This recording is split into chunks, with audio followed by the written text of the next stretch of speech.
نحمده إن الحمد لله نحمده ونصلي على رسوله الكريم أما بعد فأعوذ بالله من الشيطان الرجيم بسم الله الرحمن الرحيم إنما أموالكم وأولادكم فتنة صدق الله العظيم قال سيدنا وحبيبنا رسول الله صلى الله عليه وسلم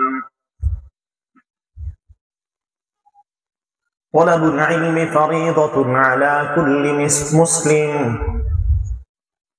وصدق رسوله النبي الأمي الكريم ونحن على ذلك لمن الشاهدين والشاكرين والذاكرين والحمد لله رب العالمين رب زدني علما رب اشرح لي صدري ويسر لي أمري واحلل عقدة من لساني يفقه قولي رب يسر ولا تعسر وتمم علينا بالخير سبحانك لا علم لنا إلا ما علمتنا إنك أنت العليم الحكيم رب زدني علما رب اشرح لي صدري ويسر لي أمري واحلل عقدة من لساني يفقه قولي رب يسر ولا تعسر وتمم علينا بالخير سبحانك لا علم لنا إلا ما علمتنا إنك أنت العليم الحكيم সবাই মুহাব্বতের সাথে দরুদ ইব্রাহিমি পড়ি আল্লাহুম্মা সাল্লি আলা মুহাম্মাদিন ওয়া আলা আলি মুহাম্মাদ কামা সাল্লাইতা আলা ইব্রাহিম ওয়া আলা আলি ইব্রাহিম ইন্নাকা হামিদুম মাজিদ আল্লাহুম্মা বারিক আলা মুহাম্মাদিন ওয়া আলা আলি মুহাম্মাদ كما باركت على إبراهيم وعلى آل إبراهيم إنك حميد مجيد أستغفر الله أستغفر الله أستغفر الله وأتوب إليه لا حول ولا قوة إلا بالله العلي العظيم الحمد لله দক্ষিণ টেটশ্বর তালিমুল কোরআন মাদ্রাসা ও এতিমখানা হাফেজ ছাত্রদের দস্তারবন্দি উপলক্ষে আজ 3 ডিসেম্বর 2025 বুধবার 16তম বার্ষিক ওয়াজ মাহফিলের সম্মানিত সভাপতি, উপস্থিত সেরেতাজ উলামায়ে কেরাম, চুলদারি সাদা বাবারা, সমবয়সী যুবক বন্ধুরা, স্নেহের ছোট কচিকাচারা, মাইকের আওয়াজ যতটুকু যাচ্ছে সে হিসাবে পর্দানিশীন মা ও বোনেরা, আল্লাহ তাআলার দরবারে লক্ষ কোটি শুকরিয়া আদায় করি যিনি আমাকে আপনাকে দুনিয়াবী সমস্ত কাজ থেকে বিরত রেখে শারীরিকভাবে সুস্থতা দিয়ে, মানসিকভাবে প্রশান্তি দিয়ে আজকের এই মহতি মাজলিসে, মহতি মাহফিলে আসার ও বসার, উলামায়ে কেরামের জবান থেকে কোরআন সুন্নাহকে সামনে রেখে দুনিয়ার ফায়দা হয়, পরকালে নাজাতের কারণ হয় এমন কিছু কথা আলোচনা করার এবং শোনার মতো সময়, সুযোগ, স্থান, তৌফিক, হিম্মত, ধৈর্য আল্লাহ তাআলা দান করলেন। এই জন্য দিল থেকে, অন্তরের অন্তঃস্থল থেকে আমাদের মালিক, আমাদের মনিব রব্বে কারীমের দরবারে শুকরিয়া জ্ঞাপন করি, বলি আলহামদুলিল্লাহ। তার সাথে সাথে আমার নবী, আপনার নবী, আকায়ে নামদার, তাজদার মদিনা জনাব মুহাম্মদ রাসূলুল্লাহ সাল্লাল্লাহু আলাইহি ওয়াসাল্লামের রওজা মুবারকে লক্ষ কোটি গুণ দুরুদের হাদিয়া পেশ করি সাল্লাল্লাহু আলাইহি ওয়াসাল্লাম। আজকের এই মাহফিলটি অত্র মাদ্রাসার হাফেজ ছাত্রদের পাগড়ি প্রদান এবং পুরা এলাকার আয়োজনে, পুরা এলাকার সহযোগিতায় এলাকাবাসীর জন্য দ্বীনি এই মাজলিসের আয়োজন করা হয়েছে।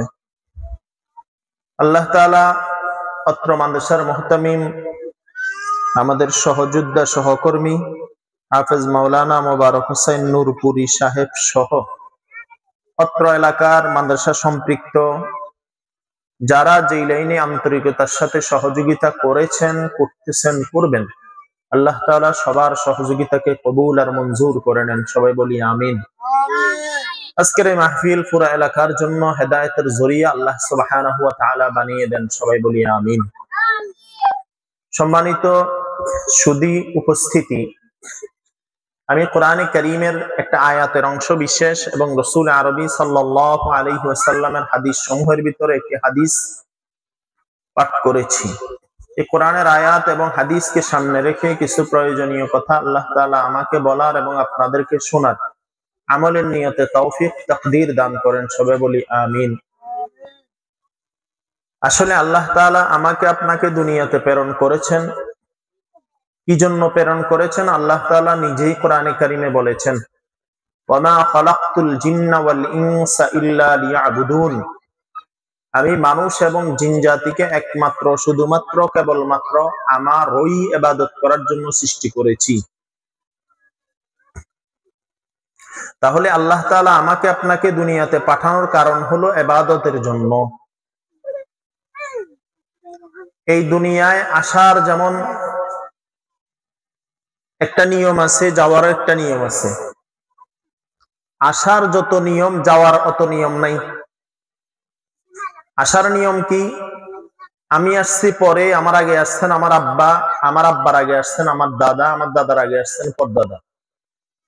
কিন্তু যাওয়ার নিয়মে হলো কি? দাদা জীবিত, বাবা জীবিত, নাতি চলে যাচ্ছে। এটাই দুনিয়ার নিয়ম। আমি আপনি আমরা যাচ্ছি তো যাচ্ছি, কবরে যাচ্ছি।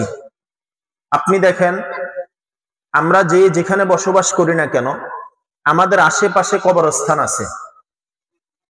কি বলেন, ঠিক না?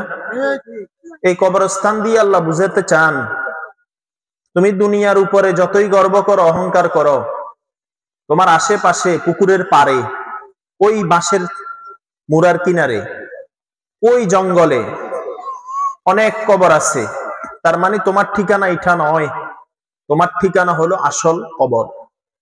এই জন্যই তো হাদিসে আছে, আল্লাহ রাসূল বলছেন, কোন ইমানদার যদি ইমানদারের ঘর তৈরি করে দে, আল্লাহ তাআলা তার জন্য জান্নাতে ঘর তৈরি করে দে। সুবহানাল্লাহ। ইমানদারের ঘর হলো কবর। বলেন, ইমানদারের ঘর কি? কবর। 2 নাম্বার, দেখেন আমাদের ঘরে বাচ্চা আছে, ছোট ছোট বাচ্চা আছে। আমরা একসময় ছোট ছিলাম, আমাদের ঘরে বয়োবৃদ্ধ মানুষ আছে। আমরা ছোট ছিলাম, এখন আমরা বয়োবৃদ্ধ, কেউ কেউ যুবক। আল্লাহ তাআলা এটাই বুঝাতে চান, তুমি একসময় ছোট ছিলা, এখন যুবক হয়েছ। শক্তির বাহাদুরি, ক্ষমতার বাহাদুরি দেখায়ও না। কিছুদিন পরে তোমার সাদা চুল কালো চুল সাদা হবে, কালো দাড়ি সাদা হবে, চোখের জ্যোতি কমবে, কানের পাওয়ার কমবে, কথা বলার পাওয়ার কমবে, গায়ের শক্তি কমবে, বয়োবৃদ্ধ হবে। কয়েকদিনের হায়াত পায়া, শক্তি পায়া, ক্ষমতা পায়া কারো উপরে জুলুম করার সুযোগ নাই। এজন্য রাসূলুল্লাহ সাল্লাল্লাহু আলাইহি ওয়াসাল্লাম চমৎকার একটা দোয়া আমাদেরকে শিখাইছেন। আল্লাহ রাসূল সাল্লাল্লাহু আলাইহি ওয়াসাল্লাম একটা দোয়াতে বলছেন, আয় আল্লাহ, আপনি আমাকে এমন বুড়া বানাইয়েন না যেই বুড়া সবার কাছে আমাকে অতিষ্ঠ করে ফেলবে। অর্থাৎ এমন বুড়া হয়ে গেল যেই বুড়া আত্মীয় স্বজন, স্ত্রী, সন্তান সবার কাছে অতিষ্ঠের কারণ, বিপদের কারণ, পেরেশানির কারণ হয়ে গেছে। এই জন্য দুনিয়াতে আসার একটা নিয়ম পদ্ধতি আছে। আল্লাহ তাআলা আমাকে আপনাকে কেন পাঠালেন, কি উদ্দেশ্যে পাঠালেন, আল্লাহ তাআলা পরিষ্কার বলে দিয়েছেন। যেহেতু এটি একটি দ্বীনি আদারা, দ্বীনি প্রতিষ্ঠানের মাহফিল, আমরা এই বিষয়টাকে সামনে রেখেই কিছু কথা বলবো। আল্লাহ তাআলা বলেন, ইন্নামা আমওয়ালুকুম ওয়া আওলাদুকুম ফিতনাহ। আল্লাহ তাআলা বলেন, নিশ্চয়ই মাল দেওয়া হয়েছে আর সম্পদ, মাল সম্পদ আর সন্তান, এটা ফিতনা, অর্থাৎ পরীক্ষার বস্তু। সম্পদ দুনিয়াতে চলতে গেলে লাগবে। সম্পদ এটা কারো জন্য নেয়ামত হবে, কারো জন্য আযাব হবে। কারো জন্য আনন্দের হবে, কারো জন্য আতঙ্কের হবে, কারো জন্য নাজাতের কারণ হবে, কারো জন্য বিপদের কারণ হবে। সম্পদ যদি হালাল পথে আয় করা হয় এবং হালাল পথে ব্যয় করা হয়, এই সম্পদ আমার আপনার জন্য নাজাতের কারণ হবে। হাদিস শরীফ আল্লাহ রাসূল বলেছেন, লা তাজুলু কদামা ইবনে আদম হাত্তা ইউসালা আন খামস। কোন আদম সন্তান পুরুষ নারী কিয়ামতের ময়দানে মাথায় টুপি থাকবে না, পরনে জুতা থাকবে না, গায়ে কোনো জামা কাপড় থাকবে না, মাথার এক বিগত উপরে সূর্য হবে, জমিন তামার চেয়ে বেশি গরম হবে, কিয়ামতের ময়দান ভূমিকম্পের মতো নাচানাচি করতে থাকবে। সেই মুহূর্তে রব্বে করিম কোন আদম সন্তানকে 5টা প্রশ্নের উত্তর দেওয়া ছাড়া এক চুলো নাড়াচাড়া করতে দিবেন না। তার ভিতরে একটা প্রশ্ন, তুমি কোন উপায়ে সম্পদ উপার্জন করেছো, আয় করেছো, কোন উপায়ে ব্যয় করেছো? 2টা প্রশ্ন। আমরা অনেকে মনে করি সম্পদ যেখান থেকে আসুক, হালাল আসুক, হারাম আসুক, জায়েজ আসুক, না জায়েজ আসুক, পবিত্র আসুক, অপবিত্র আসুক, আমার জন্য সব ঠিক আছে। না, কিয়ামতের ময়দানে এটার জবাব দিতে হবে। আবার অনেক মানুষ হালাল পথে আয় করে কিন্তু ব্যয় করে হারাম পথে। মাহফিলের জন্য দেয় না, মসজিদের জন্য তার নাই, বোন গরিব তাকে দেওয়ার সময় নাই, দেয় কোথায়? ফুটবল খেলায়, দেয় কোথায়? ক্লাবে, দেয় কোথায়? গান বাদ্যে, দেয় কোথায়? নর্তকীর অনুষ্ঠানে, দেয় করে কোথায়? গায়ে হলুদে, দেয় করে কোথায়? ডেক্সেডে, দেয় করে কোথায়? বিয়েতে, দেয় করে কোথায়? হাজারো হারাম জায়গায়। খুব মনে রাখতে হবে কোন উপায়ে উপার্জন করা হয়েছে, কোন উপায়ে ব্যয় করা হয়েছে, সেটার হিসাব কিয়ামতের ময়দানে দিতেই হবে। আয়টা হতে হবে হালাল, আবার ব্যয়টা হতে হবে হালাল পথে। আয়টা হলো হালাল, ব্যয়টা হলো হারাম পথে, এটা আমার কিয়ামতে ধরা খাওয়ার মাধ্যম হবে। অনেক মানুষ আছে আয় করে হালাল পথে কিন্তু যাকাত বছর শেষে দেয় না, আছে না? বলেন না? কোরবানি করে না ওয়াজিব, হজ করে না, ফরজ করে না, বোনের হক দেয় না, ফুফুর হক দেয় না, মেয়েদেরকে ইচ্ছা তরফ সে ঠকায়, কপাল কালো হয়ে গেছে সেজদা করতে করতে, তসবিহ পড়তে পড়তে জবান চালু হয়ে গেছে, কিন্তু বোনের হক দেয় না, মাথা গরম হয়ে যায় বোনের হক চাইতে আসলে। মেয়ের জন্য দোয়া করে দেয়, ছেলেদেরকে সম্পদ ভাগ করে দেয়, আছে না? বলেন না? আসেনি? হ্যাঁ আছে। মেয়েদেরকে বলে যে তোর জন্য দোয়া করে দিলাম, মেয়েও বলে ঠিক আছে, রব বলে আয়, কবরে আয়, রেডি আছি, সমস্যা নাই। আল্লাহ আমাদেরকে বুঝার তৌফিক দেন, বলেন আমিন। দেখেন আমাদের সমাজে পরিবেশে একটা কথা আছে, নামাজ রোজা, তাই না? লোকটা নামাজ রোজা করে, এই পরিবেশে ইসলামের পরিবেশে না। ইসলামের পরিবেশে হবে নামাজ যাকাত করে। আচ্ছা বলেন তো, আমাদের সমাজে, আমাদের দেশে নামাজি লোক বেশি নাকি যাকাত দেওয়ার লোক বেশি? বলেন।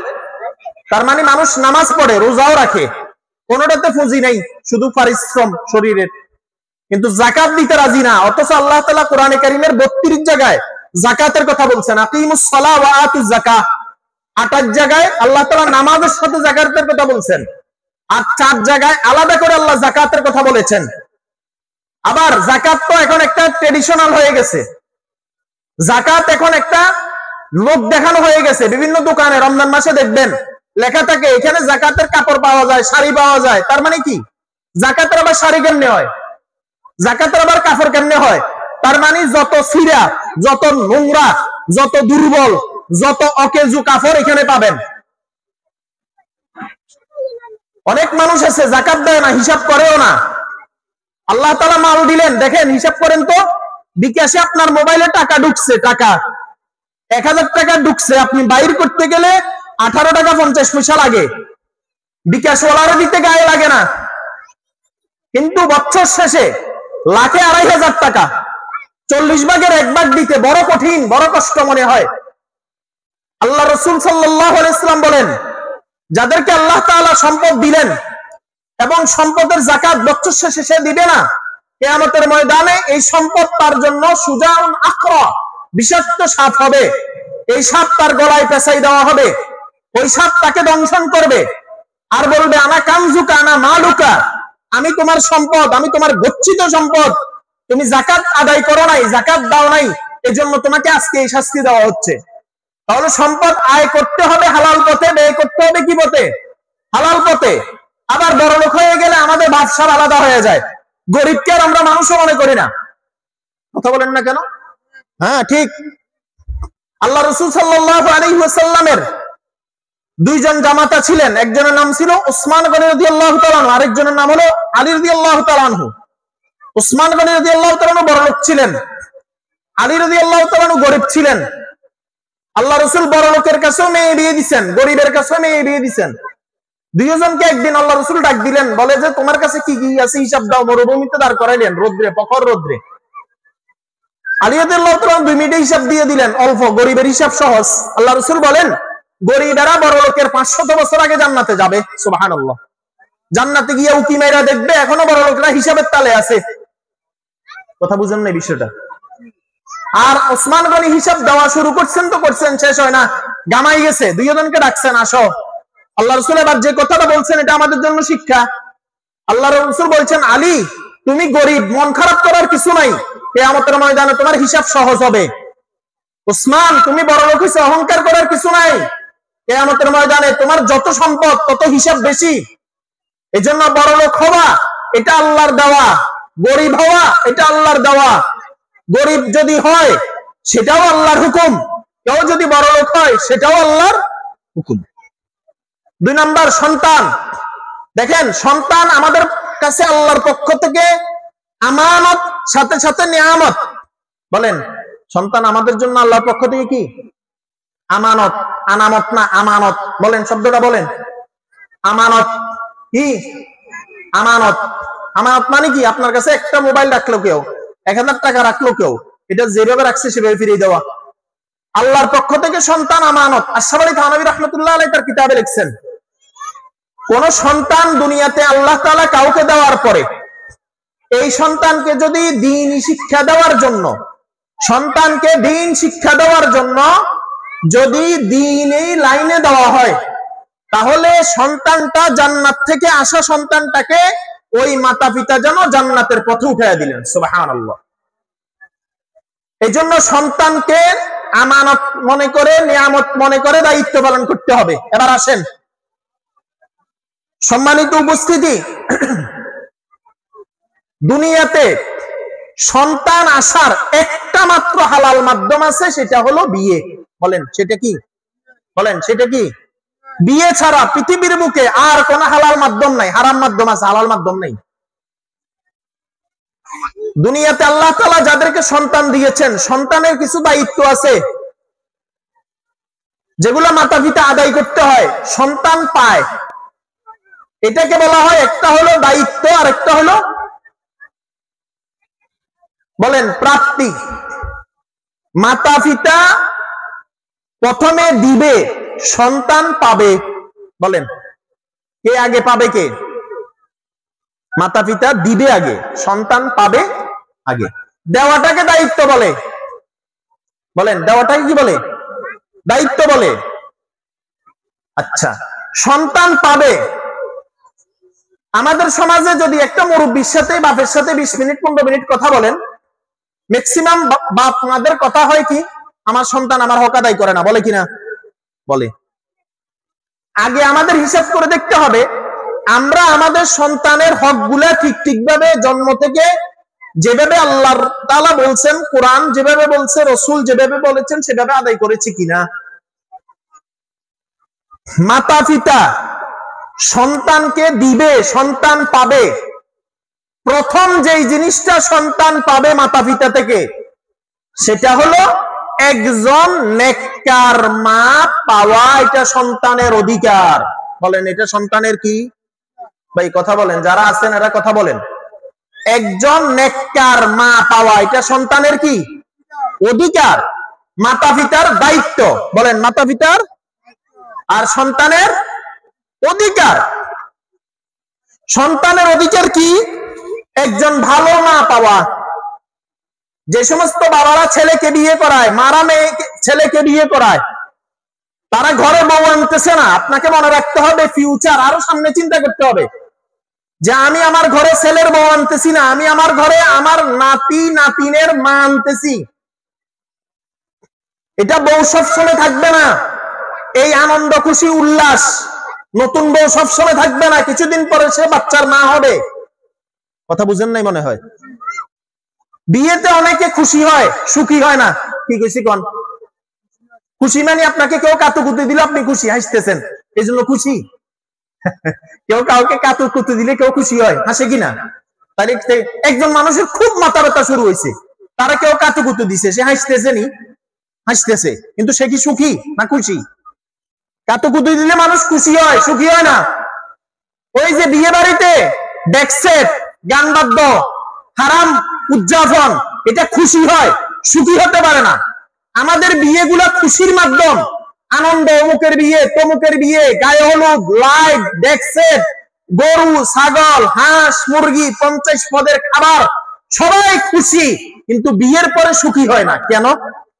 আল্লাহ রাসূল বলেন, ক্বালান নবী সাল্লাল্লাহু আলাইহি ওয়াসাল্লাম, তুনকাহুল মারআতু লিআরবাইন লিমালিহা ওয়া লিহাসাবিহা ওয়া লিজামালিহা ওয়া লিদীনিহা ফাসফার বিদাতিদ দ্বীন। এই যে সন্তান নেককার মা পাবে, নেককার মা কি হবে? 4টা গুণ দেখে তোমরা মেয়েদেরকে বিয়ে দাও, মেয়েদের ছেলেদেরকে বিয়ে করাও। 1 নাম্বার সুন্দর দেখে, 2 নাম্বার সম্পদ দেখে, 3 নাম্বার বংশ দেখে। বলেন কি কি বললাম? তাহলে আল্লাহ রাসূল আমগো পক্ষে কইছে। 2 নাম্বার সম্পদ দেখে, 3 নাম্বার বলেন বংশ দেখে, 4 নাম্বার আল্লাহ রাসূল বলছেন ওয়ালিদিনিহা, দিন ধর্ম দেখে, ফাসফার বিদাতি দিন। কোন রকম সুন্দর হলেও চলবে, কোন রকম মালওয়ালা হলেও চলবে, বংশ খুব বেশি না হলেও চলবে, কিন্তু দিন আর ইসলাম পুরা লাগবে। বলেন আমাদের সমাজে করে কি? বিয়েতে মেয়েটা সুন্দরী হলে আর কিছু লাগে না। মেয়েটা যদি সুন্দরীও হয়, যদি চরিত্র খারাপ হয়, তেমন একটা এফেক্ট হয় না। বলেন ঠিক না? এক দাদা বলতেছিল, তো আমার নাতিনের কপালটাই খারাপ। কি হয়েছে? বিয়ের আগে একটা বাচ্চা হইলো, এটা মারা গেল, বিয়ের পরে একটা হইলো, এটাও মারা গেল, কিন্তু নাতিন সাংঘাতিক সুন্দরী। বুঝেন না মনে হয় কিছু? হ্যাঁ, সুন্দরী দেখলে আর কিছু লাগে না, বিল্ডিং একটা দেখলে আর কিছু লাগে না। ওই চৌধুরী বংশের, ওই ভূঁইয়া বংশের, ওই অমুক বংশের তমুক বংশের আর কিছু লাগে না। মেয়ে নামাজ জানেনি না, মাঝে মাঝে পড়ে। কোরআন জানেনি, মুক্তবে পড়াইছিলাম, পড়েনি, মাঝে মাঝে পড়ে। পর্দা করেনি, হ্যাঁ করে, প্রচন্ড পর্দা করে। বাইরে যাওয়ার সময় উনি বোরকা পরে, হাত মোজা ঠ্যাং মোজা যা যা মোজা আছে সব করে। তো কার কার সাথে দেখা দে? ঘরে চাচাতো ভাই, মামাতো ভাই, খালাতো ভাই, ফুফাতো ভাই, যত ঢঙ্গের তালতো ভাই, যত রঙের কাজিন আছে সবার সাথে দেখা দেয়। উনি সাংঘাতিক পর্দা করে। কোথায় করে? বাহিরে। বলেন পর্দা কি শুধু বাহিরে না ঘরেও? বলেন না, কথা বলেন না কেন? পর্দা কি এই যে আমাদের দেশে তো পরকীয়া কেন? পর্দা লঙ্ঘনের কারণে। ঘরে ঢুকে ভাবি কইয়া একদম পাখের ঘরে চলে যায়। ভাবি কেমন আছেন? আছেন পাখের ঘরে গিয়ে ঠিকই। অথচ ইসলাম কি বলে? 14 প্রকারের পুরুষ 14 প্রকারের সাথে দেখা দিতে পারবে, এই 14 প্রকার ছাড়া বাকিদের উপরে পর্দা ফরজ। খবর নাই।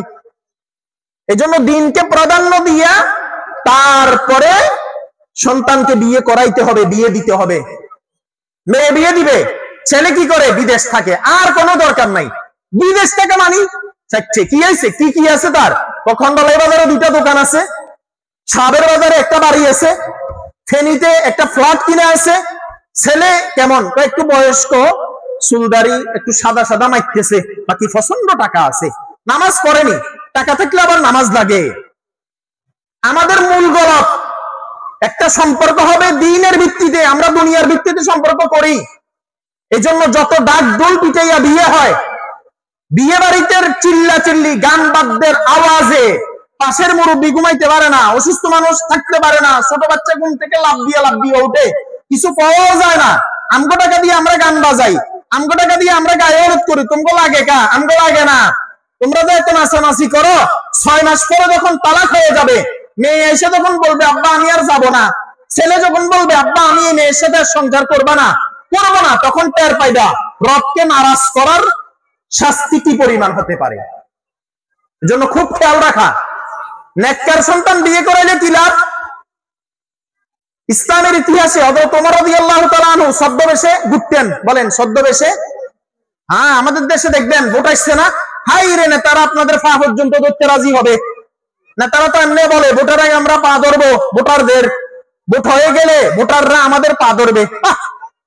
বুঝেন না কথাটা? আর আমরাও পাগল হয়ে যাই, ভোট আসলে একটা রংসার কাছে আমরা ভোট বিক্রি করে ফেলি, একটা টিচার কাছে আমরা ভোট বিক্রি করে ফেলি, একটা বিড়ির কাছে আমরা ভোট বিক্রি করে ফেলি। ভোট এটা আমানত। বলেন ভোট এটা কি? আমানত। খুব খেয়াল রাখা। ওমর রাদিয়াল্লাহু তাআলা ছদ্মবেশে রাত্রিবেলায় গেছেন, দেখেন একটা কুড়ে ঘরে বাতি জ্বলে, মা মেয়ে দুজন কথা বলতেছে। মা মেয়েকে বলতেছে আজকে তো গাভীর দুধ কম পাওয়া গেল, দুধে পানি মিশাও। মেয়ে বলে না, আল্লাহ তাআলা নিষেধ করছেন পানি মিশানোর জন্য, রাসূল নিষেধ করছেন। মেয়ের মা বলে যে আবারও মিশাও। কয় খলিফাতুল মুসলিমিন ওমর নিষেধ করছেন পানি মিশাইতে। তখন মা বলে যে ওমর তো দেখতেছে না। তখন মেয়ে যে কথাটা বলছে এটাই বলা উদ্দেশ্য আপনাদেরকে। মেয়ে বলে মা, ওমর না দেখলে কি হয়েছে, ওমর আল্লাহ দেখতেছে। সুবহানাল্লাহ। আচ্ছা বলেন তো এই মেয়েটা কোন ঘরে? কুড়ে ঘরে, গরিবের মেয়ে। বলেন কিসের মেয়ে? ওমর রাদিয়াল্লাহু তাআলা কথাটা শুনলেন, ফজরের নামাজের পরে ওই মা মেয়েকে ডাকালেন। ডাকাইয়া ছেলেকে এর আগে বললেন যে তোমার জন্য একটা মেয়ে আমি রেডি করছি, তার সাথে তোমাকে বিয়ে দিতে চাই। ছেলে বলে আব্বা আপনার পছন্দ, সমস্যা নাই, আমি রাজি। শেষ তো বিয়ে হলো। বিয়ে হওয়ার পরে খুতবাতে জুলফিকারে লেখে হযরত ওমর রাদিয়াল্লাহু তাআলা যতদিন খলিফাতুল মুসলিমিন ছিলেন, ঘর থেকে বের হওয়ার সময় ওই মেয়েটা কে বলতেন যে শোনো, আমি যখন ঘর থেকে বের হব তুমি এই কথা বলে দিবা, ওমর না দেখলে কি হয়েছে, ওমর আল্লাহ দেখবে। ওমর রাদিয়াল্লাহু তাআলা প্রায় 12 বছর খেলাফতের দায়িত্ব পালন করছেন, 10 বছরের উপরে। ওমর রাদিয়াল্লাহু তাআলা যতদিন ঘর থেকে বের হইতেন খেলাফতের দায়িত্ব পালন করার জন্য, ততদিন এই মেয়েটা বলতো ওমর না দেখলে কি হয়েছে, ওমর আল্লাহ দেখতেছে। ওই পুত্রবধূ জিজ্ঞাসা করলেন বাবা আপনি এই কথা আমাকে দিয়ে কেন বলান? ওমর রাদিয়াল্লাহু তাআলা বলেন আমি খলিফা, আমি দ্বীনের একজন দায়ী, আমি যখন রাজত্বের দায়িত্ব পালন করতে যাব, যখন ঘর থেকে বের হওয়ার সময় তুমি আমাকে এই কথা বলবা যে আমি না দেখলে কি হয়েছে, আমার আল্লাহ দেখতেছে, তখন আমি কোনো বিচার কার্য করার সময়, কোনো দায়িত্ব পালন করার সময়, তখন আমি আল্লাহর ভয় কলিজায় রেখে কারো উপরে জুলুম করব না। সুবহানাল্লাহ।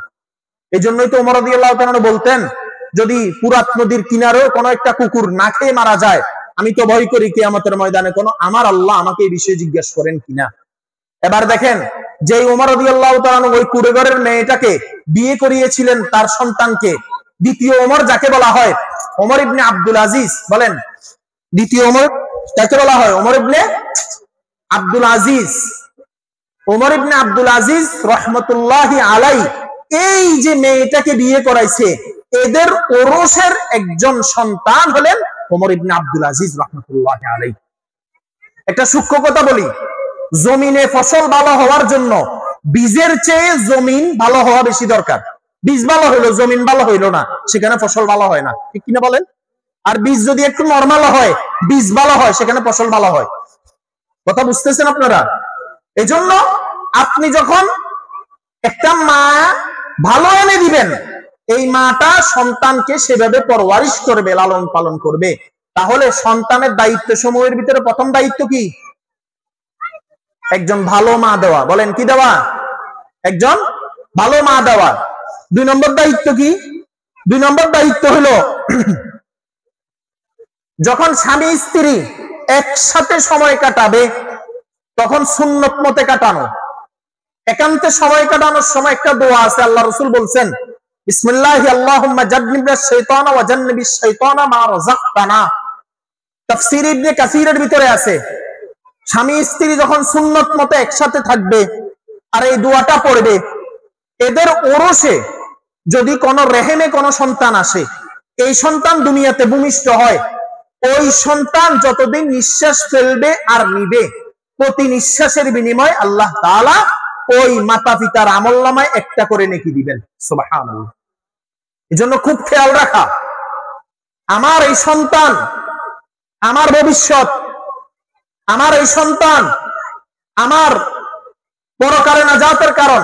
আল্লাহ রাসূল বলছেন সদকায়ে জারিয়া 3টা হয়, আও ওয়ালাদিন সালিহিন ইয়াদউ লাহু, নেককার সন্তান, যে সন্তান তার জন্য দোয়া করবে। নেককার সন্তান পাইতে গেলে কি করতে হবে? একজন নেককার মা দিতে হবে। নেককার সন্তান পাইতে গেলে কি করতে হবে? স্বামী স্ত্রী সময় কাটানোর সময় সুন্নত মতো কাটাইতে হবে। আচার আচরণ আদব আখলাক সব সুন্নত মতো হইতে হবে। খুব ভালো করে মনে রাখা। এরপরে সন্তান যখন দুনিয়াতে আসবে তখন সন্তানের ডান কানে আজান দিবে, বাম কানে ইকামত দিবে। এটা মাতা পিতার দায়িত্ব, সন্তানের অধিকার। আমাদের সমাজে একটা প্রচলিত কথা আছে, কি কথা? যে ছেলে হইলে আজান দিতে হয়, মেয়ে হইলে আজান দিতে হয় না, এরকম একটা কথা আছে। আসলে এটা একটা ভুল কথা, গলত কথা। মেয়েটাও মুসলমানের সন্তান, ছেলেটাও মুসলমানের সন্তান। ছেলে হলেও ডান কানে আজান দিবে, মেয়ে হলেও ডান কানে আজান দিবে। ছেলে হলেও বাম কানে ইকামত দিবে, মেয়ে হলেও বাম কানে ইকামত দিবে। আজানটা কে দিবে? মসজিদের ইমাম দিতে হবে এরকম সত্য না। আজানটা দাদাও দিতে পারবে, বাবাও দিতে পারবে। কিতাবে লেখা আছে যদি ঘরে কোনো পুরুষ না থাকে, মহিলা চাইলেও ওই সন্তানের ডান কানে আজান, বাম কানে কি দিয়ে দিতে পারবে? ইকামত দিয়ে দিতে পারবে। এখন তো আমরা হাসপাতালমুখী হয়ে গেছি।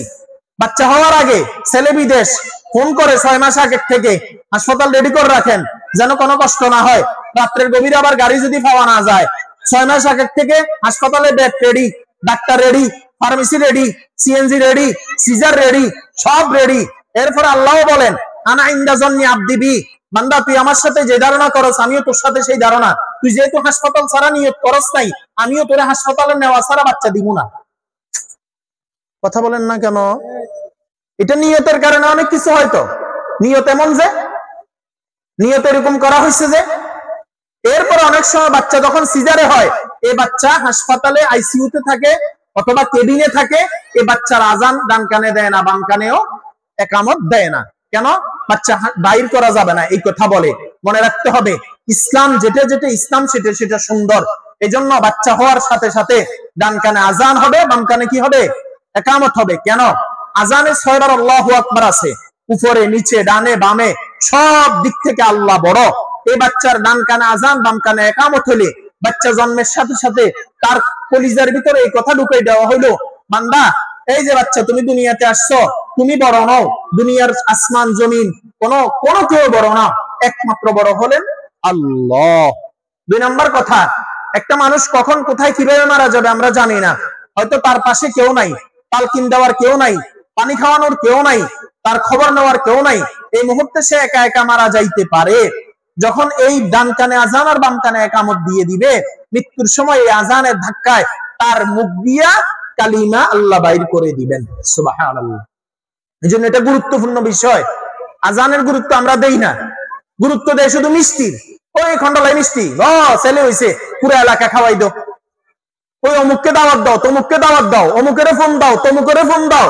দুনিয়া যেটা দরকার নাই এটা করে, যেটা দরকার আছে সেটার খবর রাখে না। কথা বলেন না, ঠিক কিনা বলেন? হুজুরদেরকে জিজ্ঞাসা করে না, হুজুরদেরকে জিজ্ঞাসা করে না। আল্লাহ তাআলা আমাদেরকে বুঝার তৌফিক দেন, সবাই বলি আমিন। এরপরে কারো বাচ্চা হলে বরকতের দোয়া করে দাও, আল্লাহ তোমাকে ছেলে দিছে, মেয়ে দিছে, বাস আল্লাহ এটার ভিতরে বরকত দান করেন, এইভাবে দোয়া করে দেওয়া। এরপরে আরেকটা সুন্নত আছে, তাহনিক করা।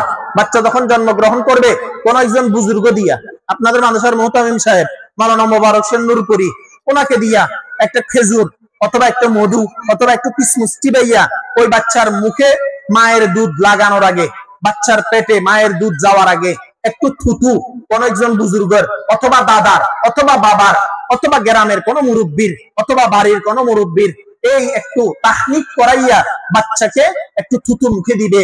অর্থাৎ দুনিয়ার কোন খাবার যাওয়ার আগে তার পেটে একজন নামাজির থুতু যেন যায়, একজন রোজাদারের থুতু যেন যায়, একজন আল্লাহ ভীতু মানুষের থুতু যেন তার পেটের ভিতরে যায়। এটা বাচ্চার জন্য একটা উত্তম আমল। সুবহানাল্লাহ। মনে থাকবে ইনশাআল্লাহ। এরপরে যদি পারা যায় আকিকা করা, ছেলে হলে 2টা খাসি, মেয়ে হইলে একটা।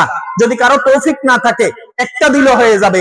আমাদের দেশে এখন আকিকা করে না, 3 দিন 10 দিন নাম রাখার সময় সবাইরে দাওয়াত দেয়, গরুর গোশত আনি সবাইরে খাওয়াই দেয়। এটা সুন্নত না, বুঝেন নাই কথা? এটা কি না?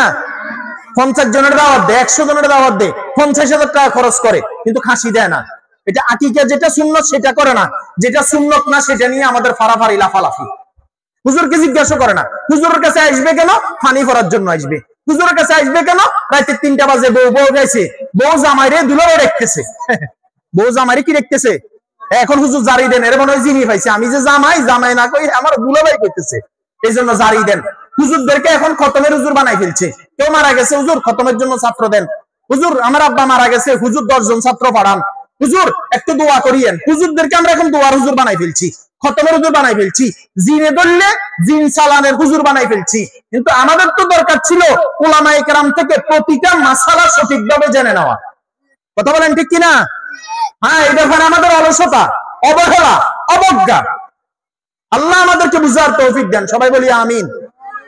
সম্মানিত সুধী, এরপরে যখন বাচ্চা কথা বলা শিখবে, আমরা শিখাই কি? বাবা, দাদা, নানা, এটা কাউয়া, এটা টিয়া, এটা লাইট, এটা এটা, এটা ওইটা। বেচারা আল্লাহ শিখায় না, ওই মহিলা আল্লাহ শিখায় না। ছোট্ট মায়ের পেট থেকে বের হওয়ার সাথে সাথে তার মোবাইল দেখায়, টিকটক দেখায়। কি দেখায় বলেন না? কার্টুন দেখায়, কিন্তু আল্লাহ দেখায় না, আল্লাহ শিখায় না, আল্লাহ বলায় না। অথচ বাচ্চার যখন মুখে কথা শুরু করবে, হাদিসে আছে যখন শিশুর মুখ ফুটে সর্বপ্রথম তাহাকে এই কালিমাগুলি, কালিমা তৈয়বা শিক্ষা দেওয়া সুন্নাত। আল্লাহু আকবার কাবীরা আলহামদুলিল্লাহি হামদান কাসীরা ওয়া সুবহানাল্লাহি বুকরাতান ওয়া আসীলা, এগুলো শিক্ষা দিতে হয়। বাচ্চাকে শিখাই দিতে হয় তার সর্বশ্রেষ্ঠ বন্ধু হলো দুইজন, একজন হলো আল্লাহ, আরেকজন হলো মুহাম্মদুর রাসূলুল্লাহ। তার সর্বশ্রেষ্ঠ শত্রু হলো দুইজন, একজন হলো শয়তান, আরেকজন হলো নফস। বাচ্চাকে বাবা না শিখাইলেও বাচ্চা বাবা বলা শিখবে, বাচ্চাকে দাদা না শিখাইলেও দাদা বলা শিখবে। মুরগির বাচ্চা মাত্র ডিম থেকে ফুটছে, তার সামনে কিছু খুদ দেন, ছোট ছোট খুদের মতো কিছু পাথর দেন, আপনি দেখবেন বাচ্চা মুরগির বাচ্চা খুদ খাবে, পাথর খাবে না। এটা খাদ্য না, পাথরটা তার খাদ্য না। এটা বাচ্চাকে মায়ের পেট থেকে শিখাই দিলেন যিনি, তিনি আল্লাহ। খুদগুলা তার খাবার, সে খায়। একটা হাঁসের ডিম থেকে হাঁসের বাচ্চা ফুটার সাথে সাথে তাকে পানিতে ছেড়ে দেন, সে সাঁতরায়। এই সে সাঁতরানো শিখছে। একটা মানুষের বাচ্চাকে পানিতে ছেড়ে দেন, 5 বছরে ছেড়ে দিলে সে ডুবে যাবে। একটা গরুর বাচ্চা মায়ের পেট থেকে মাত্র আসছে, 1 ঘন্টা 2 ঘন্টা পরে পুরা এলাকা সে দৌড়াইতেছে। এই জিনিসগুলা সে মায়ের পেট থেকে শিখে আসছে। বাচ্চাকে গরুকে শিখাইতে হয় না, হাঁসকে শিখাইতে হয় না, পাখিকে শিখাইতে হয় না, ছাগলকে শিখাইতে হয় না, শিখাইতে হয় মানুষকে। কারণ মানুষের বাচ্চাকে মুসলমান বানানো এটা মাতা পিতার দায়িত্ব। এজন্য কালিমা শিখানো, কালিমায়ে শাহাদাত শিখানো। ওই যে আমরা শিখাই কি কি হাট্টিমা টিম টিম, তারা মাঠে ফাড়ে ডিম, তাদের খাড়া দুটি শিং। আসলে বলেন তো দেখি, কোন শিংওয়ালা কোন প্রাণী ডিম পারেনি? গরু ডিম পারে? কি ফড়ায় এগুলা? কি ফড়ায়? কি ফড়ায় হাট্টিমা টিম টিম? কি ফড়ায়? ওই দেখা যায় তাল গাছ, ওই আমাদের গা, ওইখানেতে বাস করে কানা বগির সা। ও বগি তুই খাস কি? পান্তা বাপ চাস কি? পান্তা আমি খাই না, পুঁটি মাছ পাই না, একটা যদি পাই অমনি করে গাবুস গুবুস খায়, হয় না? বাহ, এটা না শিখে তো তারা এটা শিখানো দরকার ছিল। ওই দেখা যায় কবরস্থান, ওই আমাদের বাড়ি, ওইখানেতে থাকতে হবে সারা জীবন ধরি। ও কবর তুই চাস কি? ঘুষ করে নিস কি? ঘুষ আমি নেই না, মুমিন বান্দা পাই না, একটা যদি পাই অমনি ধরে তাকে জান্নাতে নিয়ে যাই। সুবহানাল্লাহ। শিখানো দরকার ছিল আল্লাহ, শিখানো দরকার ছিল মুহাম্মাদুর রাসূলুল্লাহ। এই মুসলমানের বাচ্চাকে মুসলমান হিসেবে শিক্ষা দেওয়া দরকার ছিল। এই মুসলমানের বাচ্চাকে হাট্টিমা টিম টিম শিখানো দরকার ছিল না। এই মুসলমানকে ড্যাডি শিখানোর দরকার ছিল না। এই মুসলমানকে টিয়া পাখি কাউয়া শিখানোর দরকার ছিল না। এই মুসলমানের বাচ্চাকে শিখানোর দরকার ছিল 7 আসমান সৃষ্টি করেছেন যিনি আল্লাহ, আসমানে বড় সূর্য যিনি সৃষ্টি করেছেন তিনি আল্লাহ, আকাশে চন্দ্র যিনি সৃষ্টি করেছেন তিনি আল্লাহ, তোমাকে আমাকে যিনি সৃষ্টি করেছেন তিনি আল্লাহ। এই বাচ্চাকে আল্লাহ যদি আমি শিখাই না দেই, বাচ্চার জন্য সম্পদ রেখে না দিয়ে, যদি তৌফিক না থাকে রেখে না নিলেও সমস্যা নাই। অনেক সন্তান এমন আছে বাবা ঘর করে দেয় নাই, কিন্তু সন্তান 10 তলা বিল্ডিং করেছে, আছে না নাই? বাবা 1 ঘন্টাও দিয়ে যায় নাই, সন্তান বিঘাকে বিঘা, কানিকে কানি সম্পত্তির মালিক হয়েছে। মনে রাখবো, সন্তানকে সম্পদ বানিয়ে যেতে হবে। কারণ আমি মারা যাব, এই সন্তান আমার কবরের পাশে যাইতে হবে। আমি মারা যাব, এই সন্তান মুসলমানের বাচ্চা মুসলমান হইতে হবে। আমার সন্তান হয়েছে, আমি আনন্দিত হয়েছি, আমি মনে করেছি এটা নেয়ামত। সাথে সাথে আমাকে এটাও মনে রাখতে হবে এই সন্তান আমার জন্য আমানত। এই সন্তান আমার জন্য কি বলেন? আমানত। এজন্য সন্তানকে দ্বীন শিক্ষা দিতে হবে। বলেন কি শিক্ষা দিতে হবে? দ্বীন শিক্ষা দিতে হবে। আল্লাহ রাসূল বলেন, খায়রুকুম মান তাআল্লামাল কুরআন ওয়া আল্লামা। তোমাদের মধ্যে সর্বোত্তম ওই ব্যক্তি যে কোরআন মাজিদ শিক্ষা করে এবং শিক্ষা দেয়। আল্লাহ রাসূল বলেন, তালাবুল ইলমি ফারিদাতুন আলা কুল্লি মুসলিম, দ্বীনি ইলম শিক্ষা করা প্রত্যেক মুসলমানের উপরে ফরজ। এই কথাই আমার শেষ কথা, এই কথাই এতগুলা কথার মূল কথা। সেটা কি? আমার মুসলমানের সন্তান সে ওযু কিভাবে করে সে যদি না জানে, সে যদি এখনো কুলির পানি খেয়ে ফেলে, মাথা মাসে 3 বার করে, ওযু ভাঙার কারণ কয়টা জানে না, গোসলের ফরজ কয়টা জানে না, রোজা কিভাবে ভাঙে, রোজা কিভাবে রাখতে হয়, হজ কার উপরে ফরজ, প্রতিটা ফরজে আইন শিক্ষা করা প্রতিটা মুসলমানের উপরে ফরজ। যদি সে ফরজে আইন কোর্স শিক্ষা না করে, আমাদের মাদ্রাসাগুলোতে কি পড়ানো হয়? আমাদের মাদ্রাসাগুলোতে ওই যে টিয়াবাজি শেখানো হয় না, আমাদের মাদ্রাসাগুলোতে আল্লাহ শেখানো হয়। কথা বলেন ঠিক না?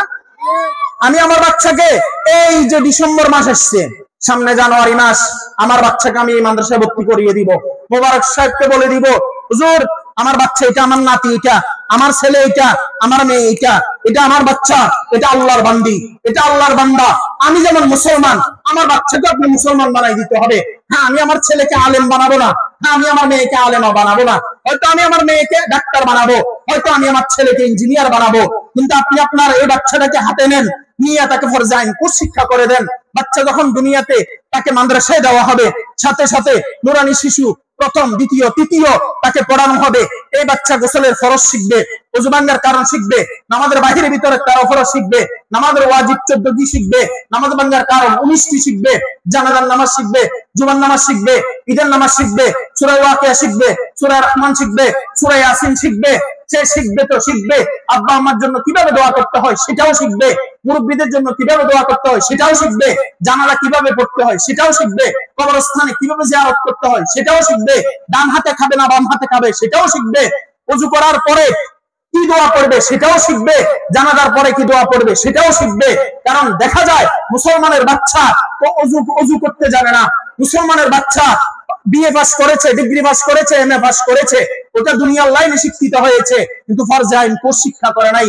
যদি আমি আমার সন্তানকে ফরজে আইন কোর্স শিক্ষা না দেই, মনে রাখবেন কিয়ামতের ময়দানে আল্লাহর দরবারে আমাকে আপনাকে জবাবদিহির কাঠগড়ায় দাঁড়াতে হবেই হবে। বলেন কি? হবেই হবে। বলেন হবেই। একসময় বলা হয়তো মাদ্রাসায় বাংলা, অঙ্ক, ইংরেজি পড়ানো হয় না। আমাদের মাদ্রাসাগুলোতে কয়টা সাবজেক্ট পড়ানো হয় দেখেন? আরবি পড়ানো হয়, বাংলা পড়ানো হয়, ইংরেজি পড়ানো হয়, অঙ্ক পড়ানো হয়, এরপরে লেখা সুন্দর করানো হয়, বলতে শেখানো হয়, মুরব্বিকে কিভাবে সালাম দিবে শেখানো হয়, মাতায়ের সাথে কিভাবে আচরণ করবে শেখানো হয়, একে অপরের সাথে কিভাবে আন্তরিকতা রাখবে সেটাও শেখানো হয়। তো আমাদের মাদ্রাসাগুলা, এই প্রতিষ্ঠান আপনাদের, বলেন এই প্রতিষ্ঠান কাদের? সন্তান আপনার, সন্তানকে দিবেন আপনি মাদ্রাসায়। এই প্রতিষ্ঠানকে আমরা 3টা জিনিস দিব। 1 নাম্বার, এই প্রতিষ্ঠানের জন্য দোয়া করবো ইনশাআল্লাহ। মা ইনশাআল্লাহ তো কয় না, আল্লাহ এই প্রতিষ্ঠান বন্ধ হয়ে যাক। আর কত অসহ্য হয়ে গেছি, একবার দান কালেকশন করে, একবার সাইল কালেকশন করে, একবার মাহফিলের টাকা চায়, একবার মসজিদের জন্য চায়। আল্লাহ এই প্রতিষ্ঠান বন্ধ করে দেন, তাহলে আমরা পেরেশানি মুক্ত হয়ে যাবো। কথা বলে না এই দোয়া। মা এখন না দান পাইছেন, 2024 সালে দান কইছিল, 24-এর বন্যায় দান কই গেল বলেন না? হ্যাঁ, এখন নামাজের জন্য ফজরের নামাজের সময় উনি 3 তলা থেকে নামে না। কয়দিন আগে যখন ভূমিকম্প শুরু হয়েছে 10 তলা থেকে নামি, টপ টপ টপ করে নামি রাস্তায় দাঁড়াই গেছে। আবার উনি এমন রড দিয়ে গড় করছে যে রড হইলো ভূমিকম্প সহনীয়। কি সহনীয়? মা ভূমিকম্প শুরু হয়েছে আর উনি সবার আগে নামে। যে বেড়া দোকানে রড বিক্রি করে এই বেড়া আরো আগে নামে। এই জন্য মাদ্রাসার জন্য সবসময় কি দোয়া করবো? আল্লাহ এই মাদ্রাসাকে কবুল করেন, বলেন আমিন। মোবারক সাহেবকে কবুল করেন, এলাকাবাসীকে কবুল করেন, পুরুষ নারীকে কবুল করেন, দেশি বিদেশিকে কবুল করেন, ব্যবসায়ীদেরকে কবুল করেন। অর্থাৎ এই মাদ্রাসার সাথে যে যেই লাইনে সম্পৃক্ত আল্লাহ সবাইকে কবুল করেন, বলেন আমিন। বলেন 1 নাম্বার। 2 নাম্বার হলো এই মাদ্রাসায় আমি আমাদের সন্তানকে মাদ্রাসায় দিব ইনশাআল্লাহ। হাতু ডান, হাতু ডান, কে কে দিবেন? হাতু ডান। বুড়োরা কি লেগে হাতু দিয়েছেন? কাহিনী কি বলেন? আপনাদের নাতিদেরকে দিবেন ইনশাআল্লাহ বলেন। আর যারা বিয়ে করে নাই এর বাচ্চাগুলো হাতু দিয়েছে কেন? এরা নিজে পড়বো, বিয়ের পরে বাচ্চাদেরকে মাদ্রাসায় পড়াবো ইনশাআল্লাহ বলেন। 3 নাম্বার, এই মাদ্রাসায় যখন যা লাগে আমরা তখন তা দিব। মাদ্রাসা কার? আচ্ছা, আপনার ঘরে লবণ ফুরাইলে কে আনে? চিনি ফুরাইলে, আবার ফুরাইলে, আবার ফুরাইলে, দুধ ফুরাইলে, আবার ফুরাইলে, তাহলে আপনার ঘরে চিনি বারবার কে আনে? দুধ কে আনে বারবার? তা আপনার মাদ্রাসা চাউল ফুরাইলে কে আনবে? কথা বলেন না। কারেন্ট বিল কে দিবে? শিক্ষক বেতন কে দিবে? কথা বলেন। বাচ্চাদের বোর্ডিং এর খাবার কে দিবে? আমরাই দিব। কেন দিব? আমাদের মাদ্রাসা। বলেন কি দিব? 1 নম্বর আমরা দোয়া করব, আমি পারলে যদি পারি 100 টাকা দিব, যদি পারি 1000 টাকা দিব, যদি পারি 5000 টাকা দিব, যদি পারি 1 কাঠা দান দিব, যদি পারি 1 পা চাউল দিব। অর্থাৎ সব লাইনে সর্বাবস্থায় আমরা কি হব? শরীক হব ইনশাআল্লাহ। বলেন মনে থাকবে? 10-এর লাঠি 1-এর। মনে করেন এখানে বিশাল একটা প্যান্ডেল ফুরে গেছে। আমি এখন যাওয়ার সময় বললাম যে ভাই আমার এখন গোসল করা দরকার, কিন্তু শীত লাগতেছে, আপনারা একবার থুতু আমারে মারেন। আচ্ছা বলেন তো, এতগুলা মানুষ যদি একসাথে একটা মানুষের থুতু মারে, এবার আর গোসল হয়ে যেত না? কথা বলেন না কেন? তো টেরাসরে এই মাদ্রাসাটা এত বড় সমাজ, এত বড় এরিয়া, এতগুলা পুরুষ, এতগুলা নারী, এতগুলা চাকরিজীবী, এতগুলা প্রবাসী, এতগুলা ব্যবসায়ী, এতগুলা কৃষক, এতগুলা যুবক, এতগুলা মানুষ যদি এই মাদ্রাসার দিকে অল্প অল্প করে আন্তরিকতা দেখায়, মাদ্রাসার কোনো কিছুর অভাব হবে? বলেন অভাব হবে? হবে না, হবে না ইনশাআল্লাহ। বলেন ইনশাআল্লাহ। আজকে অনেক ছাত্র পাগড়ি পাবে। এই মাদ্রাসা 16তম মাহফিল এটা। তাহলে 16 বছরে অনেকগুলো ছাত্র হাফেজ হয়েছে, আলেম হবে, হাফেজ হবে। আপনি আমি এক সময় থাকবো না, এই প্রতিষ্ঠান থাকবে, এই প্রতিষ্ঠানের সন্তান হাফেজ হবে, আলেম হবে, এরা দোয়া করতে থাকবে, এক সময় আমরা থাকবো না। তা আমাদের ভবিষ্যৎ কি? বাবা দাদা এই যে গাছ লাগাইলেন, আপনার বয়স তো 80, আম খাইতে পারবেন নি? না। তো লাগাইছেন কি লেগা? তা আমি না খাইলে কি হইছে? আমার নাতিরা খাইবো। ঠিক কিনা বলেন? বলেন ঠিক কিনা? তো 20 বছর পরে চিন্তা করে যদি আপনি আম গাছ লাগান নাতিদের আশায়, তাহলে পরকালে আবাদুল আবাদের আশায় কি আমরা এই মাদ্রাসায় নাতি দিতে পারি না? টাকা দিতে পারি না? দোয়া দিতে পারি না? আচ্ছা আমরা এখন আলেম হওয়ার সুযোগ আছে? যারা বুড়ো হয়ে গেছেন সুযোগ আছে নি? আলেমের বাপ হওয়ার সুযোগ আছে নি? দাদা হওয়ার সুযোগ আছে নি? একবার বলে বারবার চেয়ারম্যানিতে দাঁড়ায়, কিছু বেহায়া আছে না?